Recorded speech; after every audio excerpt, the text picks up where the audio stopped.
Welcome to Risky Conversations. And why risky conversations? Because everything worthwhile is on the other side of a risky conversation.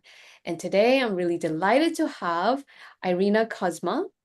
Cozma, PhD, is an organizational psychologist, an executive coach with over 20 years of experience helping C-suite executives, leaders, and entrepreneurs become better at who they are and what they do.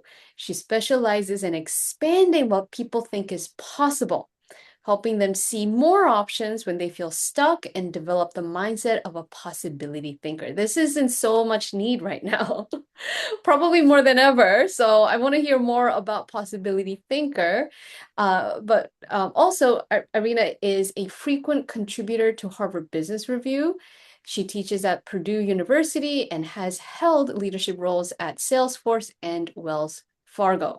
And Irina is originally from Romania, and she's lived in four countries and is now based in Charlotte, North Carolina. Welcome to Risky Conversations, Irina. Jamie, thank you so much for having me. The title of your podcast got my attention. Such a beautiful title, such an important title. So happy to be here.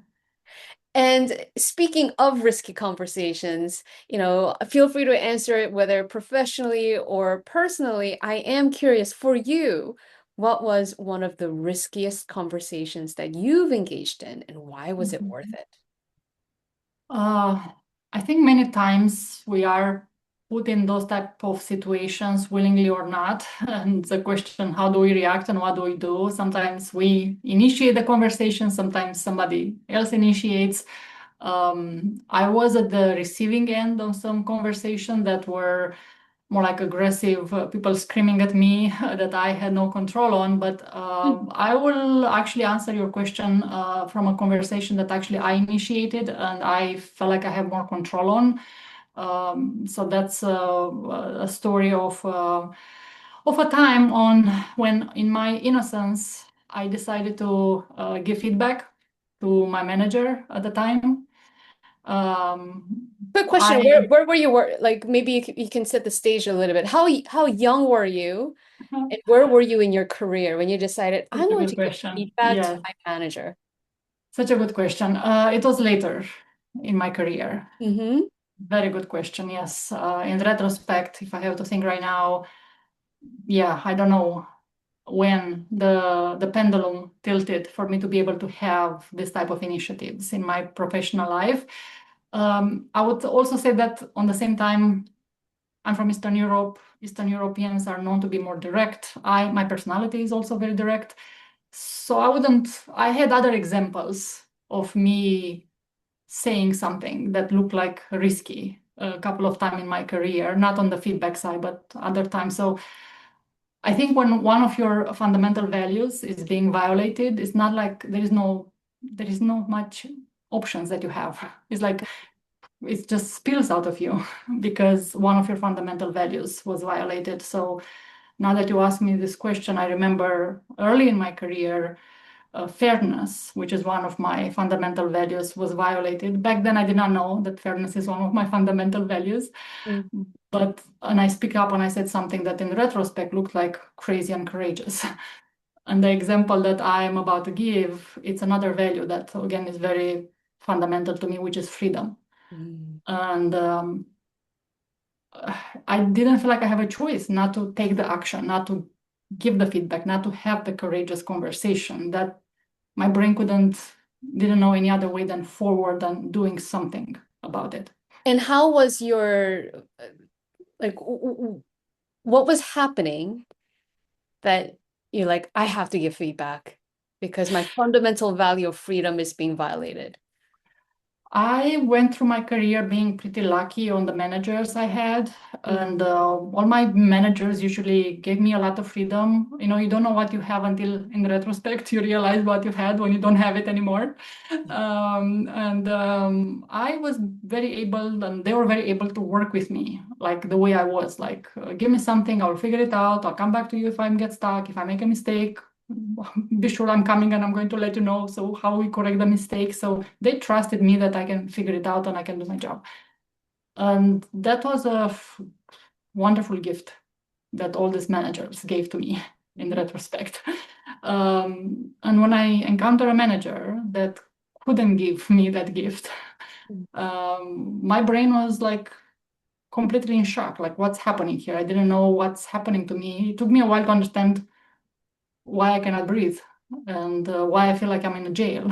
and and when I realized again, by then I already did the work on the values, and I know that freedom is one of my values. So I was more aware of what's happening and verbalizing. And so yeah, like I was like, okay, what options do I have?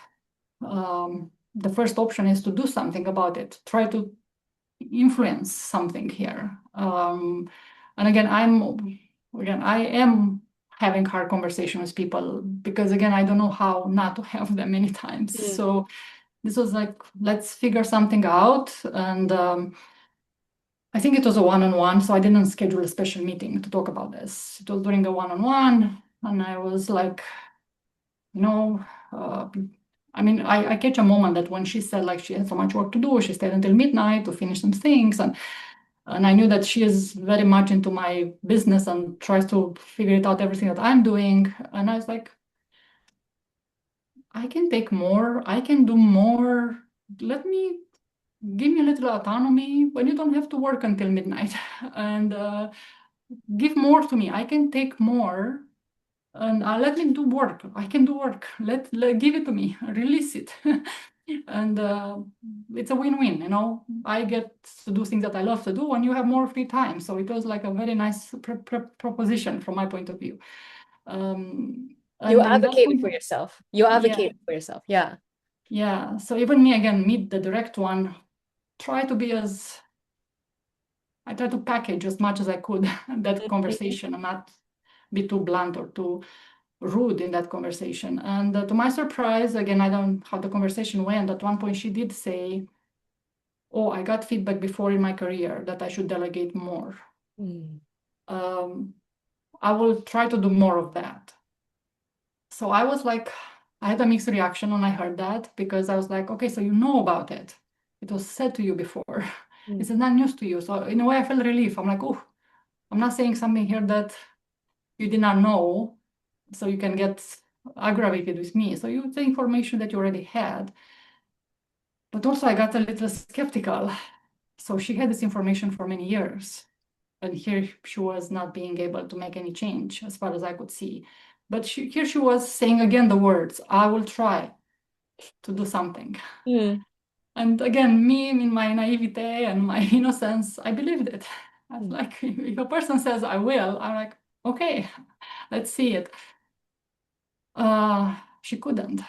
Nothing changed. It became even a little harder, I would say, which again broke my brain. Me, I'm a coach and I understand. I mean, logically I understood what's happening. I mean, you know, we are coaches. You know how hard behavioral change happens. And even Right. somebody needs to want it, needs to put the work and time, and energy and effort. It's a lot of hard work. So I understood that she didn't even know how to do the work. She didn't thought about asking to work with a coach probably. So she was helpless. Even if she wanted, she couldn't. So that was a pretty interesting combination. And again, because I didn't know what else to do, I decided to go and have a second conversation with her. You were Because having a I, persistent, risky conversation. You're like, it's not enough that I was courageous once and the leader heard me. She gave me a hint of self-awareness, but she didn't change. Let's try again. Persistence. Okay.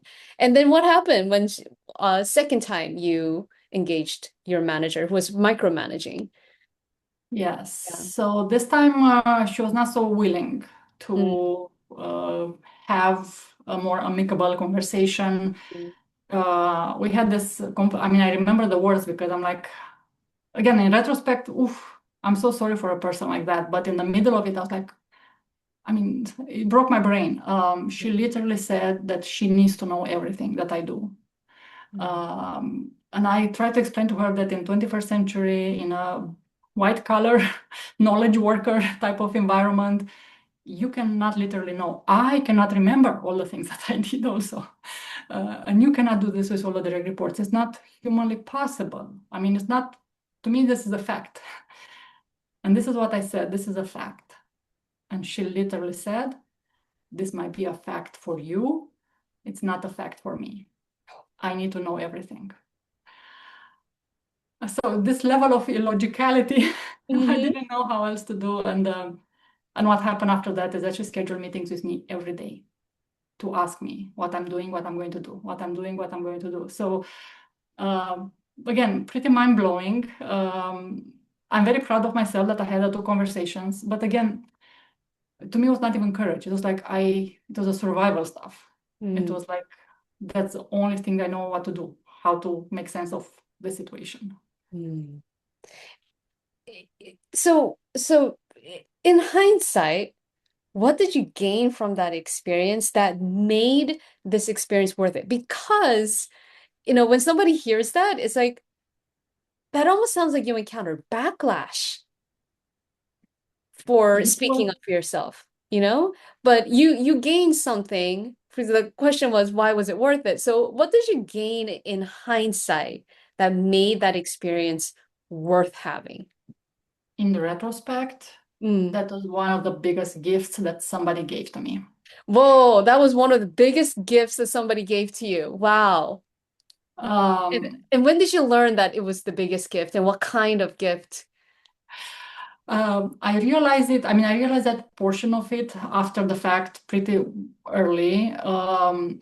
But when I fully realized it, when I had a client myself who Mm, came and told me a pretty similar situation. And I realized that if I would have met this client 1, 2 years earlier versus meeting them now, made a very big difference how I'm coaching and how I'm approaching that client. mm, So that client was very lucky that I had that experience and I was able to be a better coach for them because I had that experience. So that was kind of broke my brain in the moment. I thought, oh my God, I would have approached it so much different a couple of years ago. And now because I had that experience, I could I could see a alternative option in reality that I was not being able to see it maybe 1 or 2 years ago. And this is a difference, and this is, I know we're talking about this particular example, but I don't know if you can agree with me on this. There are things that we intellectually understand, but it's not the same if we emotionally understand them. right. So this is a difference. The more experiences we have, even if they're pretty traumatic and pretty negative in the moment, damn it, in retrospect, they all become experiences that allow us to empathize better, to understand better the realities of other people. So it's kind of painful that you have to go through that pain in order to understand somebody else's pain at the same level. Otherwise, you can understand it theoretically, you can understand it logically, which is pretty good, but it's not the same. So may I ask how you did coach this client who was going through a similar experience as you, micromanaging manager, resistant to feedback? Yeah, I'd assume those are the similarities there. Yeah, and maybe just to generalize, a very difficult manager A very for difficult similar or manager. different reasons, Yeah. but very difficult that she was mentally exhausted. She didn't know what else Mhm. to do. And how would I have coached her a couple of years before? I would have go very heavily in influencing. And what else can you do, and how else, and where else, and what words, and how you In do other the words, stuff.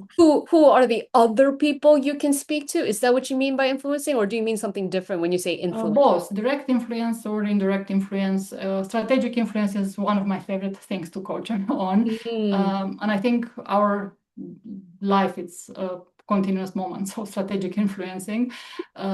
So I would have find a way, like, okay, let's find a way, let's think, let's play three-dimensional chess. Let's what, when, how, what do you prepare different? What's the sentence you are saying?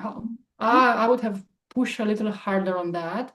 mm, Now I feel like there are multiple options, and one option is to remove yourself from the situation. yeah. Try all of this. Definitely give again. I gave it a try twice, so definitely play with it. Hmm. Uh, but have realistic expectations of what's possible and if and when and how people change or not change. Hmm. And try to diversify the options that you have available, Mm. because now I understood that. But again, I didn't know the manager. This manager might have been a more agreeable manager that would have made an effort and made a change. I don't know. So this I didn't say let's not do anything. Let's just find another job for you.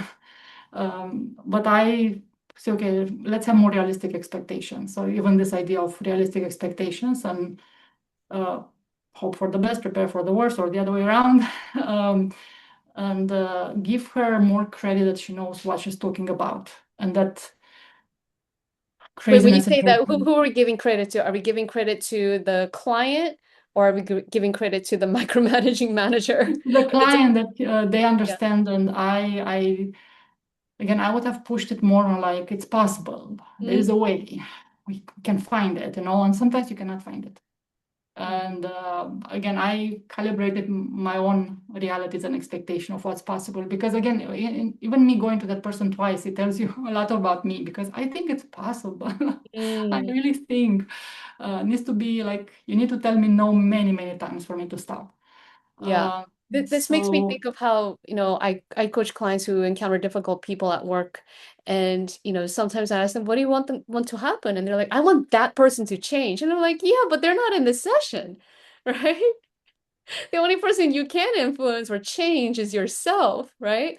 And so what I'm hearing is when you expand the scope of possibility, realistic includes, let's acknowledge we can't change other people. We can give our best effort to influence their decision making, and we also take a wider perspective and think about who are the other players, other people who can help influence that decision making. But what I'm hearing is, hey, just acknowledging that people can't change, some people don't change, is also part of all the options that lay on the table. It's like all the cards are on the table. This yes, person yes. doesn't change, we can leave. And that could be the best thing that happens Yes, ultimately. yes. And even now, I always give them a glimpse of hope because I want to still believe. I say, you know what? Maybe this is an exception, and in this Maybe. case, maybe this person can change. But Right. again, we cannot bet on that. Exactly. Let's not bet on So, other people changing so you can feel better. It's like, no, what if you took ownership of how you want to feel and what you want to change? Okay, excellent, excellent. So, I guess we sort of already touched on this, but I want to learn about your possibility thinker framework, right? So I'd imagine, based on what you just shared with you, part of that is like explore options and expand them, but maybe you can walk us through what does it mean to be a possibility thinker mhm. and how do you become one? Yeah, I'm imagining somebody who has kind of almost absolute freedom, like somebody who can always can count that there Yeah, is something they can do about a situation. So right. that's a fundamental thing, like how you never feel stuck. Like again, how I mentioned earlier, like I felt like I was in a jail. I felt like I was like, Mhm. I didn't know what was happening to me. So I want everybody who we are going to be in those situations, we are going to feel like that. My hope is that we have some tools to get ourselves out of that a little faster than otherwise without having this mentality. And this concept started with me starting writing a book in 2023. When I started writing the book, it was not so much a framework or just like individual strategies that I knew I'm doing with my clients in my coaching sessions. And fundamentally, this is over time, this is the words I start putting on it. I was like, what I do with these people actually, I'm opening their brains. They come to me and they say, I don't see it. I cannot. I don't know what else. I don't know how. And Mhm. from my vantage point, I'm like, oh my God, there are so many things you can do. And I need to stay there with them for them to see them also. So this idea of open up the brain of the person in front of me, and how I do that in my point of view is giving them alternatives, show them how many possibilities. So when you are stuck in jail, like, oof, you're not in jail. There are so many things. What, and like how you said, let's put all those things on the table. Some of them might not be ideal. Some of them you might not like. Some of them will be difficult. Some of them they might not be plausible, but they are all there. So let's talk a little about them and see what happens when we talk about them. So over time, I came up with this framework of inner possibilities, Mhm. relational possibilities, Mhm. and process possibilities. So each of them have different strategies under them. And yeah, so and it's fundamentally what I'm working with my clients. And you might be one of the first people to hear about this, but I just signed a contract with Routledge for a book based on this framework. So by the time this podcast will come live, I will also announce the world at one point. But that was a book that I started 3 years ago and went through different permutation, and the framework came into my brain. I had the concept, the idea, but it was kind of separate topics, and then they all got some shape and became a more coherent framework over time. Congratulations. This is very exciting. And inner, relational, and process possibilities. So, do we start from inner or do we start from, does it matter where you start from? In theory, no, but in practice, I think it's always better to start with inner because And how nobody do can you take away. know? What will let you know that you're like expanding the scope of inner possibilities? Mhm. So inner possibilities are ideas like as if I remember all my 3, 4 strategies. Um, Even the first chapter in the inner possibilities. So Yeah. again, inner possibilities are things that you can do with you inside of you, and Mm, once you do them, nobody can take them away from you. And this is another thing. Like when people sometimes say, "Oh, I have to start from scratch. I have to start from zero." I'm like, "Oof." You never start from scratch. You never start from zero because you have all this foundation that you build that you know and you are aware. So it's never zero. right. For example, one thing you can do, and it's all of them, once I'm going to share, they are so basic, but all of them so hard work. One of them is just literally learning a little more about how the brain works and understand a little of what this piece of meat in a dark place, as Lisa Feldman Barrett says, what's the deal with this piece of meat in a dark place? How much actually power and control we can try to insert into it? So just learning a little about that, I know it gave me a lot of options and possibilities and freedom, knowing that I can do this, I can do, I can influence it. The brain shouldn't tell me what to do. I should tell to the brain what to do. Mm. And there is a lot of things like I'm keep learning. I'm not a neuroscientist, but I'm reading and watching a lot of neuroscientists, and I think by the book comes out, that will be a chapter that will need to be updated the most because there are so many things that we learn from this field. Mhm. So even that's like just information. The other thing that I don't know if you experience this with your own clients. One thing that I do in all of my coaching session, the first coaching session, I give them some assessments and I do a debrief. The first session is a debrief of the assessments. But one question that I ask before we go to the assessment, I ask them to tell me about their strengths and development areas. I don't know, maybe for you, the different population, but for me, I think majority of people, they have to think what are their strengths. Yes, right. And they're like, "Ooh, let me think about it. Okay, maybe that, maybe that." And they're rambling and it's not coherent and it's not clear and they forgot the first one until they said the last one. So it's a little messy. So my what I'm trying to sell here is the idea that if you are crystal clear on your strengths, Mm. that's something that nobody can take away from you, and it's something that you can count on whenever you are in a challenging situation, whenever you are under stress, under pressure. The same with values. Like we just heard the example how my value moved me to action, the Mm. value of freedom. Once you know your strengths and once you know your values, things become easier. Not easy, easier. Mm. uh, you are in trouble and relationship building is one of your strengths, go deep into relationship building. Talk with people, reach out to people. One of my superpower is speed. When I'm in trouble, when I'm like, speed, I can do lots of things at times. Like I can move mountains in a very short amount of time. So I know I can count on that. So if it's crystal clear, it's in our brain. And again, this is why the brain is the first chapter, because you really need to understand why the other chapter are important. If your brain is crystal clear, what are your strengths and values? When you are in a challenging situation, you know what to grab to move forward with more ease. Can I ask you a challenging question about that? Because sometimes I feel like I'm super clear on my values and strengths on a great day, on a sunny day, when my hormones are not a certain way or a certain time of the month, right? And what if, it's a crappy day and I wake up in a crappy mood and my joints hurt and I'm like, oh, I don't want to do anything. And then like strengths, oh, like I don't know. Or like, what were they? Do they even feel relevant? Like, what if, the conditions of the body, because the brain is in the body, have you either forgetting your strengths or disregarding your strengths or even doubting your strengths? Then what happens? Mhm. Such a good question, Jamie. Yeah. A couple of things. First of all, to normalize that those days exist and those Mm, days will happen to all of us. And okay. I'm one not the person, only yeah. one. Oh, yay. Let's make a club, the human club. Yes, the Uh, human club, 7 billion people. yes. And what a little separate, coming back, but a little separate to that, what I always say to myself and my clients, if needed, um, let yourself, I mean, if you want to feel sorry for yourself and go for it.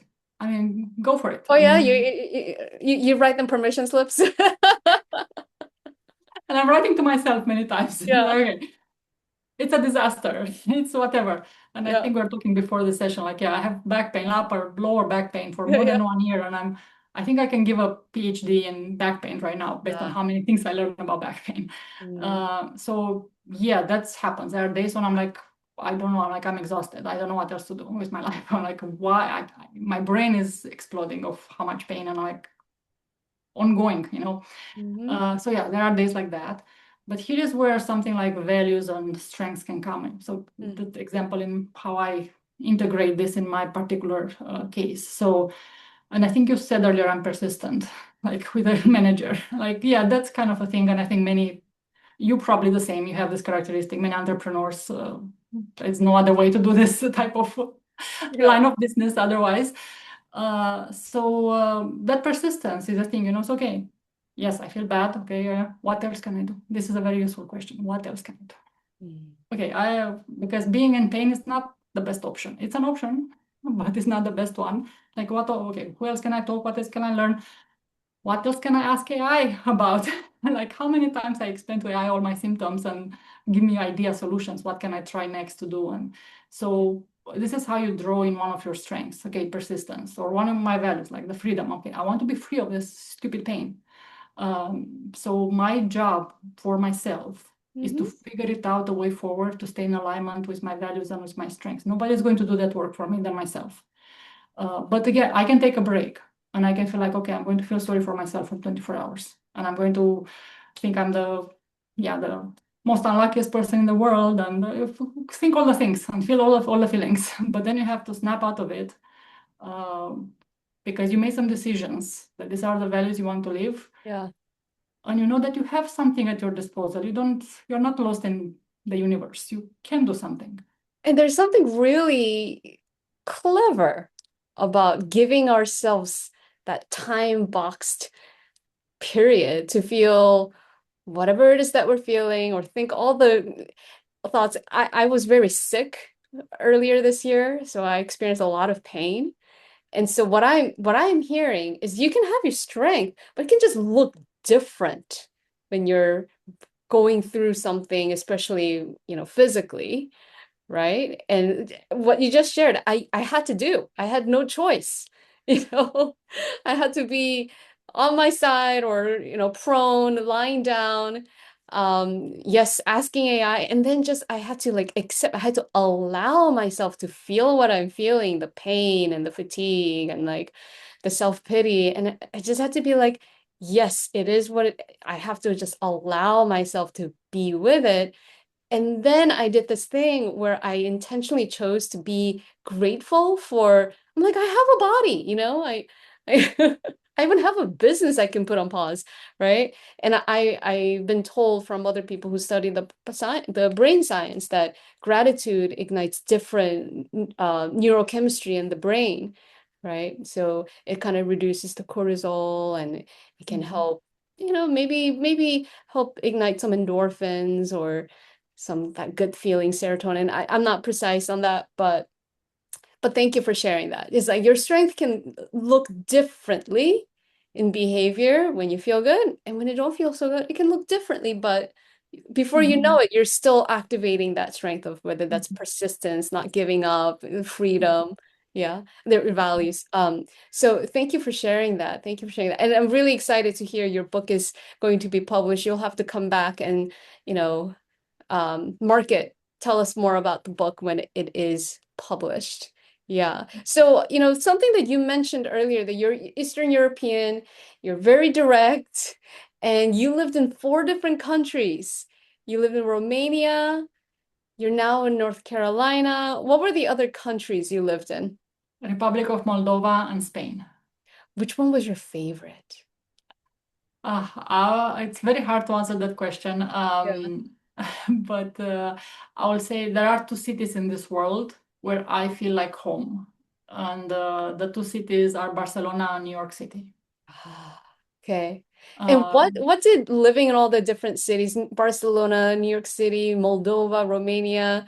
I think you also mentioned you lived in Japan briefly. So what did living in those different countries and cities teach you about possibility thinking?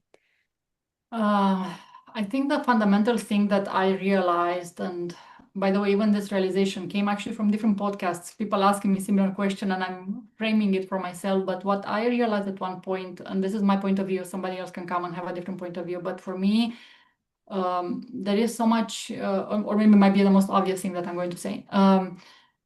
There is much more common across countries. So for me, actually, country or is not a variable of so much interest anymore. Even if in grad school, actually, all my studies are in cross-cultural research. My dissertation was on globalization and values and cross. So I lived in the space of cross-cultural for a long time. Maybe because of that, or maybe not, again, my brain now is believing that we are so much more similar, and there is a cultural layer, but I wouldn't give it more than 10-20% of the cultural layer. Otherwise, I feel like a human is a human is a human. And then again, it's a pretty freeing way of thinking about people, that you don't have to overthink, overanalyze. It's just a human. If you understand a little how the brain works, if you understand a little how personality traits work, if you understand a little, I mean, you can, and there is actually research on this, that there are more similarities across countries for people who are in the same social economical status, that across people who are inside of the same country, across different social economical status. So I have more in common with somebody from Germany and Brazil Mhm. that are went to school, have a white collar job, and all of that. Even there is research that said that my house will look pretty similar with their houses, with Mhm. some layer of cultural differences, versus how my house looks comparing with somebody who is a billionaire or Mhm. somebody who is living under the bridge. Mhm. So the differences maybe times inside of a country are much more bigger than across a country. So that's something that I'm thinking when I think about this question. I'm taking away, don't overthink it. That works. That's great. I mean, I'm a bicultural person. I also live in Japan sometimes, and I'm Korean American, and so sometimes I'm like, if I start overthinking it, that's when I know I'm like Who stuck am in my head I? and I get like hesitant. I'm like, but I teach women how to advocate for themselves. Why am I feeling timid? And so this really helps. It's like, hey, we're a lot similar than we think. Yeah, there And may I be some think customs and language differences that I have to learn, but actually, and what you just said, if they went to college, they have a advanced degree, and if they have a professional job, if they're a certain socioeconomic class, our experience is probably a lot closer than different. That's good to know. Is there anything else you'd like to add to that? let's see, I wanted to say something, but it Yeah. escaped my brain. So let's see if I'll remember it. I wanted to say that, I mean, for sure, for better or for worse, there is some truth in cultural stereotypes. Mm, They exist for a reason, mhm. and they also can get us in a lot of trouble. Right. So And out of trouble, you said. Can get us in trouble, can get us out of trouble. So good. Yes. So it's both. And this is again coming back to possibility and options and how do you hold multiple things in the same time. So this is the hard work that all of us can do, to understand, not over-index on one or the other, and not to make assumptions. And maybe I like how you said, not overthink it so much. Like Right. uh, go be there, be present, and that's maybe all you need to do. You don't need to know. Present, and that may be all you need to do. That's great takeaway. That's really great takeaway. So, is there anything I haven't yet asked that you think people should know about possibility thinking or anything else? Uh, Maybe I'll say um, I'm opening a class on possibility thinking early next year. So if anybody wants to join and be aware, the best way to be informed is either LinkedIn or my email list. Mhm. Usually I'm offering some additional discounts for my email list. So if you jump on my email list, you'll have some preferential investment price. But yeah, that's a kind of a group session where I'm basically walking people through all these three types of inner, relational, and process possibilities. And I don't believe in training, but I believe in very hands-on workshops. Mhm. So that's how this is going to be. It's going to be very a piece of theory and then individual, you do actually something. You think about your strengths, you talk with somebody else about your strengths, you think about your values, you uh, balance polarities, you do something very, very practical in the workshop, and you have homework before the workshop, after the workshop. So it's a very kind of hands-on type of things that actually my hope is that people will remember something from it and they Right. will be able to implement and have something so they will never ever before will find themselves saying, I'm starting from scratch, I'm starting from zero, I don't know what to do, I'm in a jail, I'm stuck. You'll Mm. never be stuck again after you have all of those techniques from that possibility thinking program. Never be stuck again. That's powerful. Where can people go to learn more about your email list, your upcoming workshop? LinkedIn is the best place. I always say LinkedIn is my office. I work I work from home, but I work on LinkedIn. So please connect with me. Jamie, I heard you saying earlier something about you being timid or something. I'm an introvert. I'm trying to find my voice. I'm trying to speak more about my thoughts. And so if anybody wants to see and how an introvert is doing, how an introvert plays the LinkedIn game, come on LinkedIn, and once you are there, you'll find all the other information about me. All right, I will link to your LinkedIn profile in the show notes. Thank you so much, Irina. Very happy to be here. Thank you, Jamie.